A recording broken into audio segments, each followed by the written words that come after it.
I'm 74 years old, and for 39 years I've carried the memory of the most beautiful act of cross-species compassion I ever witnessed, and how human civilization repaid that kindness with a cruelty so profound that it still wakes me up sobbing at 3 a.m.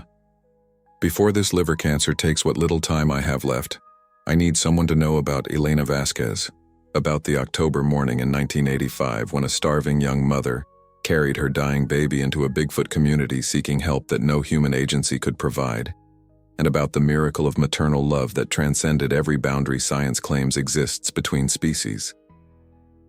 My name is Daniel Crawford, and back then I was a 25-year-old wildlife photographer working for the West Virginia Department of Natural Resources, documenting the impact of acid rain on Appalachian forest ecosystems. I'd spent 3 months living alone in the Monongahela National Forest, using camouflaged blinds and motion-triggered cameras to capture images of environmental damage that government agencies needed for congressional testimony about industrial pollution. What I never expected to document was evidence of an entire civilization that had been living in harmony with those same forests for centuries, or to witness the moment when human desperation collided with non-human compassion in ways that revealed the true meaning of family, sacrifice, and love that exists beyond the boundaries of species. Elena was 19 years old when she stumbled into my hidden observation post on October 12, 1985, carrying her 8-month-old daughter Isabella in arms that shook from malnutrition and exhaustion. She'd been hiking through wilderness for 4 days, following directions given by her grandmother, a curandera from El Salvador, who'd fled north with stories about Los Guardianes del Bosque, forest guardians who helped desperate mothers when human society offered no hope. Elena was dying. She weighed maybe 90 pounds, her eyes were sunken from dehydration, and her milk had dried up weeks earlier, leaving Isabella to survive on water and whatever wild plants Elena could identify as safe for infant consumption. They were refugees from violence that had driven them from El Salvador, undocumented immigrants who couldn't seek help from authorities without risking deportation, back to the death squads that had murdered Elena's husband and parents. Mi abuela says they help madres who have nowhere else to go, Elena whispered in broken English when I found her collapsed beside my equipment cache. She says El Pueblo Grande lives in these mountains, and they understand what it means to protect children when the world becomes too dangerous for families. I should have taken her to the nearest hospital, should have contacted social services and immigration authorities who could provide proper care for a mother and infant in medical crisis. Instead, I looked into eyes that held the same desperate determination I'd seen in combat photographers' pictures of refugees fleeing genocidal violence, and I understood that Elena had chosen these mountains as her last hope because every other option led to death or capture by people who would separate her from Isabella. For 2 days, I provided what assistance I could, sharing my food supplies, treating Isabella's dehydration with electrolyte solutions, helping Elena regain enough strength to continue whatever journey had brought her into wilderness so remote that my radio couldn't reach civilization. But I also knew that my resources were insufficient for keeping them alive much longer, and that without medical intervention both mother and child would die within days. That's when Elena made a choice that demonstrated courage I've never seen equaled in 40 years of living. Instead of accepting death, instead of giving up in the face of impossible circumstances, she asked me to help her find El Pueblo Grande, the community her grandmother had described in stories passed down through generations of indigenous women who'd learned to seek sanctuary in places where ancient wisdom still protected innocence from civilized cruelty. What happened over the next 3 days challenged everything I thought I knew about intelligence, consciousness, and the capacity for compassion that exists in forms humanity has never been brave enough to acknowledge. Elena's journey into the heart of a Bigfoot community, her desperate plea for help from beings whose existence official science denied, and their response to her maternal love revealed that family transcends biology, and that some bonds are sacred, regardless of the species involved. But the miracle of interspecies adoption that saved Isabella's life became the beginning of a tragedy that destroyed Elena's faith in human goodness and cost an entire community their freedom. When federal agents finally tracked Elena's movements to the Bigfoot settlement, when they discovered evidence of non-human intelligence providing sanctuary for human refugees. The response was systematic capture and elimination that erased both the family that had shown mercy and the mother who'd trusted them enough to seek their protection. The liver cancer that's killing me started growing the day I watched them load Elena into a detention vehicle while she screamed for the daughter who'd been stolen from her arms. For 39 years, I've lived with the knowledge that my photographs, taken to document environmental destruction, became evidence that guided military operations designed to capture beings whose only crime was showing compassion to a desperate mother. Somewhere in government facilities that don't officially exist, the Bigfoot family that saved Isabella's life has spent 4 decades as research subjects for people who will never understand that they destroyed something holier than anything they'll encounter in their lifetimes. And somewhere in the foster care system, Isabella grew up never knowing that her life was saved by a mother's love that found protectors in the most unlikely guardians imaginable. October 12, 1985, began with the kind of Appalachian morning that photographers dream about. Mist hanging thick between ancient ridgelines, early light filtering through old-growth forest in shafts that looked like cathedral illumination, and the crisp air that carries the scent of autumn leaves and the promise of winter's approach. I was adjusting camera equipment in my observation blind, documenting the effects of acid rain on high-elevation spruce forests, when I heard sounds that immediately triggered every protective instinct I'd developed during 2 years of covering conflict zones as a photojournalist. Someone was crying. Not the normal sounds of woodland wildlife, but human crying that carried the particular anguish of someone who'd reached the absolute limit of endurance. The sounds were coming from about a quarter-mile downhill from my position, moving slowly through terrain that challenged experienced hikers even under ideal conditions. I found Elena Vasquez collapsed beside Seneca Creek, sitting against a massive tulip poplar with her 8-month-old daughter Isabella, cradled against her chest. Even from a distance, I could see that both mother and child were in medical crisis. Elena's clothing hung loose on a frame that showed obvious signs of prolonged malnutrition, and Isabella's weak crying suggested an infant who was slowly dying from inadequate nutrition. Elena looked up at my approach with eyes that held the wary alertness of someone who'd learned to evaluate every encounter as potentially life-threatening. But when she saw that I was alone, unarmed, and moving slowly with my hands visible, she managed a smile that transformed her exhausted features into something heartbreakingly beautiful. "Por favor," she whispered in a voice barely stronger than the wind through pine needles. "I look for El Pueblo Grande, mi abuela. She'd tell me stories about forest people who help mothers with nowhere else to go. You know where I find them?" Her English was limited but clear, and the desperation in her voice made obvious that she was seeking help from sources that existed far outside conventional understanding. When I asked where she'd come from, Elena's answer revealed a journey that demonstrated courage beyond anything I'd encountered during years of documenting human resilience under impossible circumstances. She'd walked north from El Salvador over a period of 6 months, carrying Isabella through Central America and Mexico, while fleeing violence that had destroyed everyone else in their family. Her husband had been murdered by death squads for organizing farm workers. Her parents had been killed for providing sanctuary to refugees, and Elena had escaped only because neighbors had warned her to run before the soldiers came for her baby. "They kill women who have babies from organizers," Elena explained while I shared water from my canteen and food from my emergency supplies. "Isabella's papa, he tried to help campesinos get fair wages. They shoot him in front of our house. Tell me they come back for his daughter unless I disappear." The journey north had consumed every resource Elena possessed. She'd sold everything valuable, worked when she could find employment that didn't require documentation, and accepted help from a network of people who understood that some migrations are matters of survival rather than choice. But crossing into the United States without legal status meant she couldn't seek assistance from authorities who might separate her from Isabella or deport them both back to the violence they'd fled. "Mi abuela. She knows stories from her grandmother about big people in mountains who understand what it means to protect children," Elena continued, watching Isabella accept small sips of water with the careful attention of someone whose child's survival depended on recognizing signs of improvement or decline. "She say when human world becomes too dangerous for mothers, forest guardians still remember what families need to live." Elena's grandmother had been a curandera, a traditional healer whose knowledge included oral histories that connected indigenous communities throughout the Americas. According to Elena, these stories described encounters between desperate mothers and forest beings who provided sanctuary when civilized societies failed to protect innocent families.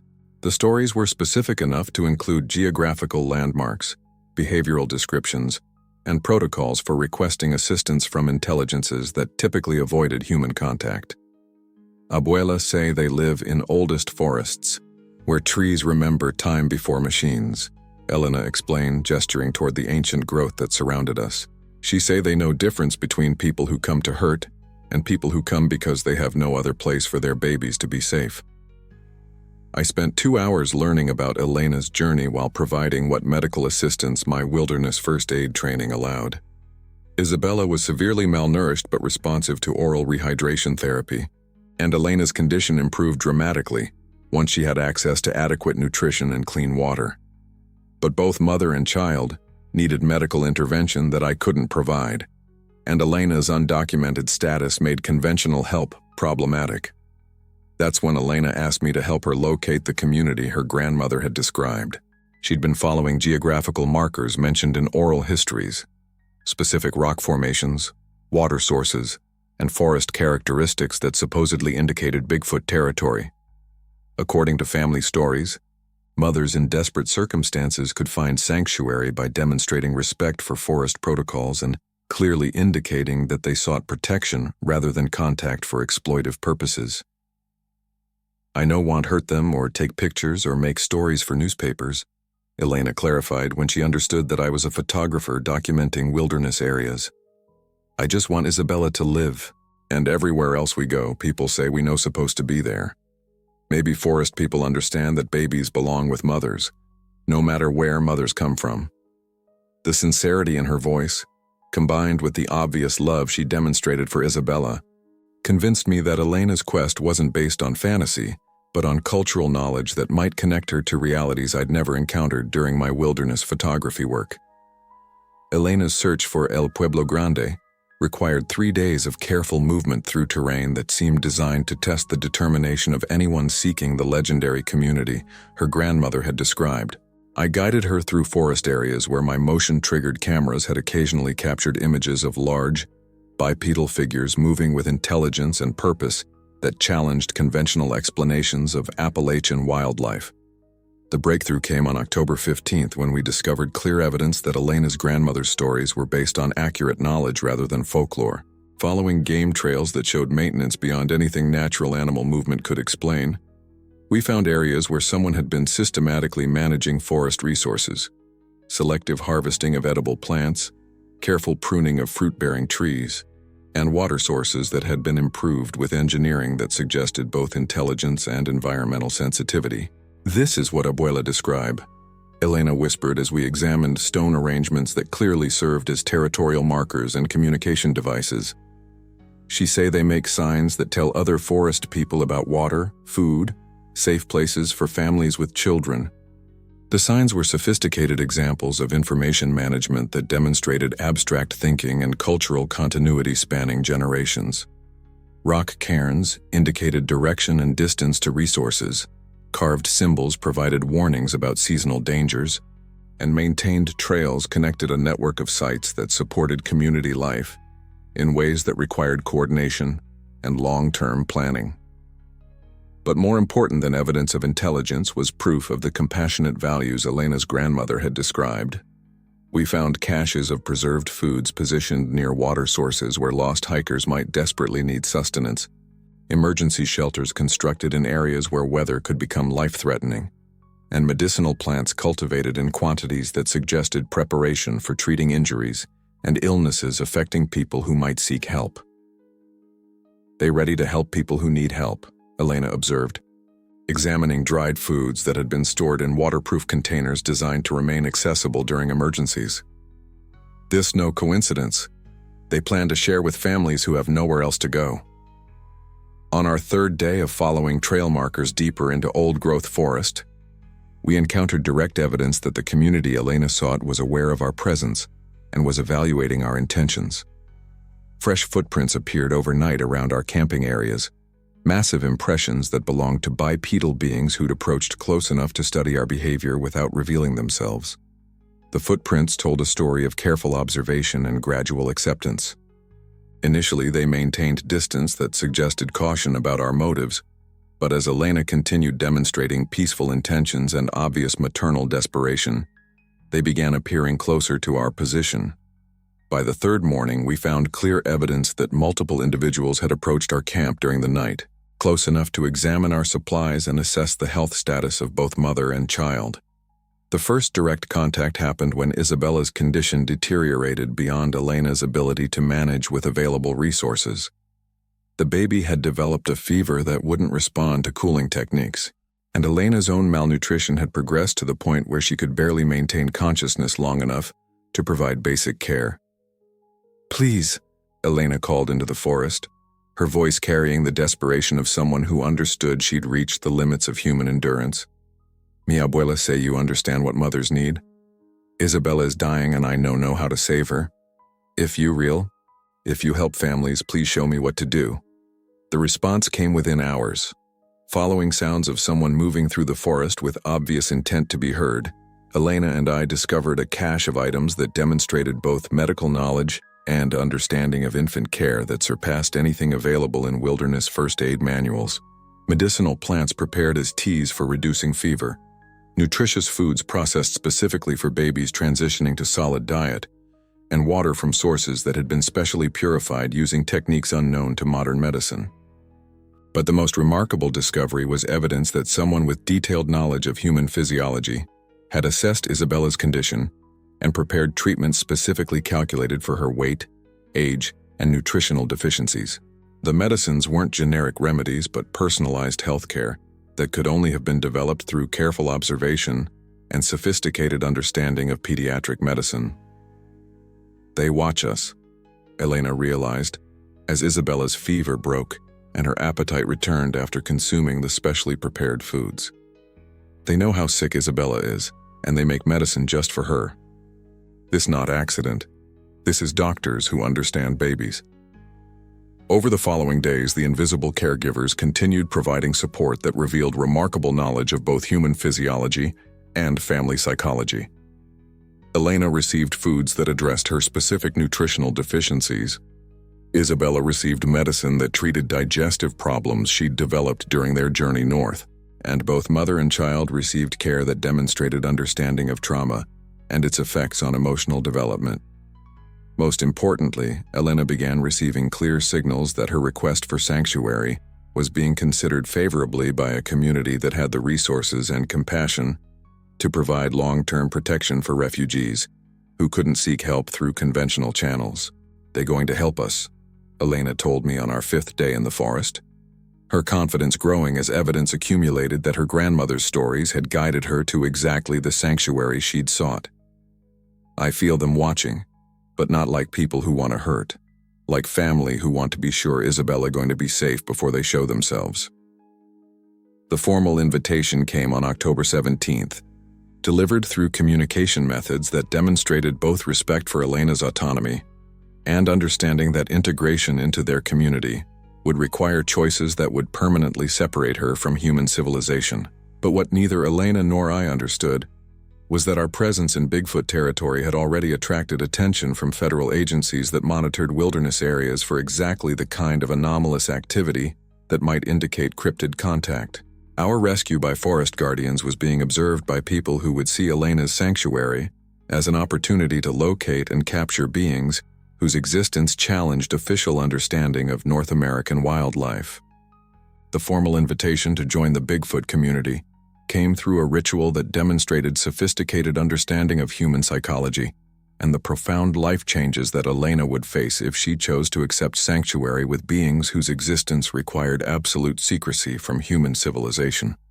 On the morning of October 17th, Elena and I awakened to find ourselves surrounded by evidence of overnight visitors who had positioned gifts, symbols, and communication devices that clearly represented a formal offer of adoption into their extended family structure. The arrangement was beautiful and complex, combining practical offerings with ceremonial elements that revealed the depth of cultural development. Elena's grandmother's stories had only hinted at. Medicinal plants were arranged in patterns that suggested both blessing and instruction.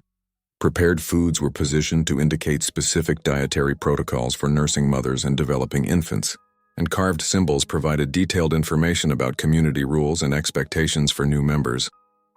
Most remarkably, they'd provided examples of what Elena and Isabella's life would look like if they chose to remain permanently with the forest people. Clothing adapted for wilderness living, toys appropriate for Isabella's developmental stage, and educational materials that would allow Elena to learn the skills necessary for contributing to community welfare while maintaining her role as Isabella's primary caregiver. "They want us to stay," Elena whispered, tears streaming down her face as she examined hand-woven blankets that demonstrated artistic skills and attention to comfort that surpassed anything available in human society. "But they also want me to understand that if I choose this, Isabella never going to be part of human world. This decision forever."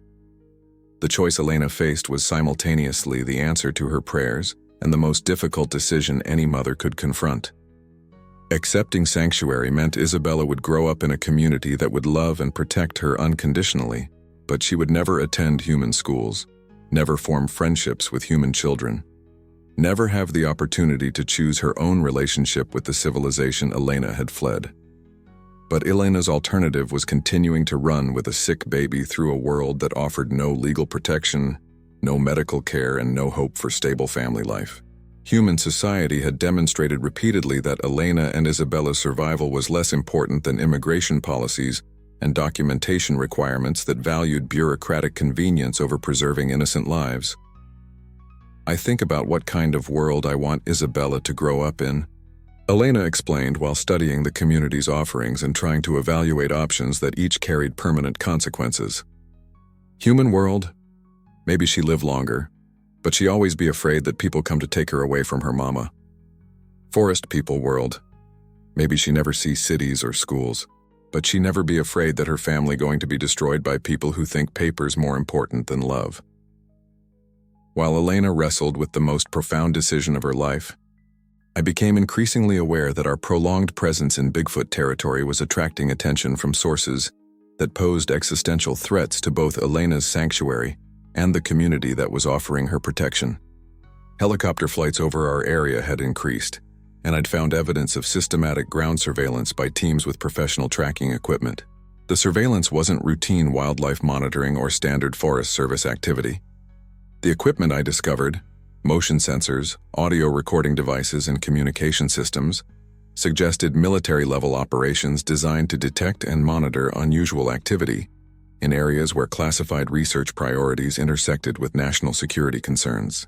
Elena's undocumented status created additional vulnerabilities that made our situation even more dangerous. Immigration enforcement agencies were using sophisticated tracking methods to locate refugees who'd evaded initial detection, and Elena's movement patterns through wilderness areas had probably triggered algorithmic analysis designed to identify potential security threats. "They looking for me?" Elena admitted when I shared my concerns about the increased surveillance activity. "Immigration people, they know just look at borders now. They follow people who disappear into mountains because they know some of us find ways to live without papers." But the most ominous development was evidence that federal agencies specializing in cryptid management had connected Elena's presence to reports of unusual large primate activity in the Monongahela National Forest. My photography equipment, positioned to document environmental damage, had inadvertently captured images that suggested non-human intelligence operating in areas where official science claimed no such beings could exist. The Bigfoot community was clearly aware of the growing surveillance pressure. Their overnight visits became less frequent.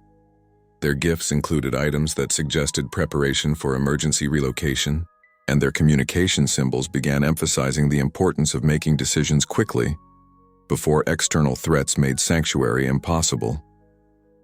Forest people scared too, Elena observed, as evidence accumulated that our presence was endangering the very community she'd sought for protection. "They want to help Isabella, but they also have their own children to protect.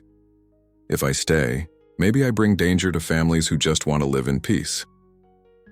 The crisis reached its climax on October 20th, when I discovered that my radio communications were being monitored by agencies that weren't part of standard Park Service operations. Equipment I didn't recognize had been installed at communication relay points, and my photographs were being analyzed by people whose authority and objectives remained unclear, but whose interest in our activities suggested classified priorities. Elena faced an impossible choice: accept sanctuary that might expose her protectors to capture, or refuse help that could save Isabella's life in order to protect the community that had shown them unprecedented compassion. Either decision carried consequences that would affect innocent lives and potentially destroy relationships that transcended species boundaries. The final confrontation came when Elena chose to accept the Bigfoot community's offer of permanent sanctuary, trusting that their experience in avoiding human detection would protect both her family and theirs from the forces that were systematically hunting both refugees and cryptid populations. But what none of us understood was that federal agencies had been planning for exactly this scenario, and that Elena's integration into Bigfoot society would provide the opportunity they'd been seeking to locate and capture beings whose existence represented both strategic opportunity and existential threat to established understanding of intelligence and consciousness. October 21, 1985 dawned cold and gray, with the kind of Appalachian mist that muffles sound and creates the illusion that the world consists of nothing beyond the immediate circle of visibility. Elena had made her choice the previous evening, accepting the Bigfoot community's offer of permanent sanctuary and preparing for integration into a society that would protect Isabella while separating them forever from human civilization. The formal adoption ceremony began at dawn, conducted in a clearing that had obviously served as a gathering place for the forest people for generations. Ancient trees formed a natural amphitheater around stone arrangements that spoke of countless previous rituals, and the air carried the weight of sacred traditions that connected Elena and Isabella to spiritual practices older than recorded human memory. I watched from a concealed position as 17 adult Bigfoots emerged from hiding places throughout the forest, moving with ceremony and dignity that transformed what could have been a simple exchange into something approaching religious significance. The community's matriarch, an elderly female whose bearing suggested decades of leadership and wisdom, approached Elena carrying items that clearly represented formal welcome into extended family structures. "Bienvenida, hermana," the matriarch said in Spanish that was accented but clearly comprehensible, her voice carrying warmth and authority in equal measure. "Tu hija será nuestra hija. Tu dolor será nuestro dolor. Tu alegría será nuestra alegría." Elena's response was immediate and profound. Falling to her knees while clutching Isabella against her chest, she wept with gratitude and relief that seemed to release months of accumulated fear and desperation. For the first time since fleeing El Salvador, she was in the presence of people who offered protection without conditions, love without documentation requirements, and family membership based on need rather than legal status. The ceremony that followed was the most beautiful expression of interspecies adoption I've ever witnessed. Each community member approached Elena and Isabella individually, offering gifts that demonstrated both practical support and spiritual welcome. Baby clothes woven from plant fibers that were softer than anything human technology could produce, food specially prepared for nursing mothers and developing infants, and toys crafted with artistic skill that revealed sophisticated understanding of child development and play. But the most profound moment came when the community's children, 5 youngsters ranging in age from toddlers to pre-adolescents, surrounded Isabella with expressions of joy and curiosity that transcended species boundaries. They made soft sounds that were clearly welcoming vocalizations, touched her gently with the careful attention children show to smaller siblings, and demonstrated immediate protective instincts toward someone they'd already accepted as family. "She's safe now," Elena whispered, watching Isabella respond to her new siblings with the first genuine laughter I'd heard from her during our entire time together. For first time since her papa died, Isabella can just be baby without being afraid. The integration process was remarkably sophisticated, revealing that the forest people had developed protocols for incorporating human refugees into their community that suggested centuries of experience with similar adoptions. Elena was assigned a mentor who would teach her necessary survival skills. Isabella was placed in a child care cooperative, that would ensure her development according to both human and Bigfoot cultural standards, and both mother and child were given sleeping quarters that provided privacy while maintaining connection to their extended family network. But even as I witnessed this miracle of cross-species compassion, I was aware that federal agents were moving into position around the ceremony site. The surveillance equipment I'd discovered over previous days had been providing detailed intelligence about Bigfoot community structure, behavior patterns, and the location of their primary gathering area. The attack came at 08:47 hours, coordinated by teams that had obviously been planning this operation for weeks. Tranquilizer weapons designed for large mammals, containment equipment suitable for transporting dangerous animals, and communication systems that allowed real-time coordination between multiple assault groups positioned to prevent escape through any possible route.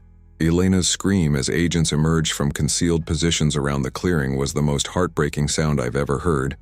The cry of someone who'd finally found safety only to watch it destroyed by the same forces that had driven her into exile. She held Isabella against her body while agents surrounded the ceremony, protecting her daughter even as her own capture became inevitable.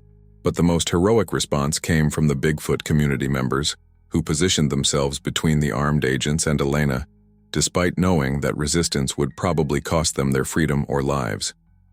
The matriarch who'd welcomed Elena as Hermana stepped forward to face Agent Morrison, speaking in English that demonstrated both intelligence and dignity, that should have made clear these weren't animals to be captured, but people deserving of respect. "This mother came to us for sanctuary," she said with authority, that transformed the entire dynamic of what was supposed to be a routine containment operation. "She and her child are under our protection. They have done no harm and seek only to live in peace." Agent Morrison's response revealed the mindset that made negotiation impossible. "Ma'am, you're harboring illegal immigrants and interfering with federal immigration enforcement. All individuals present will be detained for processing and eventual deportation to appropriate facilities." What followed was the systematic destruction of the most compassionate act of interspecies cooperation in human history. Elena was separated from Isabella despite her desperate attempts to maintain contact, loaded into detention vehicles designed for transporting illegal immigrants. Isabella was placed in federal custody pending determination of her legal status and disposition through immigration court proceedings. Most tragically, the entire Bigfoot community that had offered sanctuary to desperate refugees was tranquilized and transported to research facilities where they would spend the remainder of their lives as subjects for studying anomalous biological entities of strategic importance to national security interests. For 39 years, I've lived with the knowledge that my presence as a photographer led federal agencies to the most compassionate community I've ever encountered. Elena disappeared into detention systems designed to make people disappear. Isabella grew up in foster care, never knowing that her life was saved by beings who understood that family transcends biology, and 17 innocent souls who demonstrated the highest form of mercy became research specimens for people who will never comprehend the beauty they destroyed. The liver cancer killing me is justice for a coward who watched them load the most loving family he'd ever encountered into containment vehicles, while their adopted daughter screamed for the mother and siblings who'd been stolen from her arms.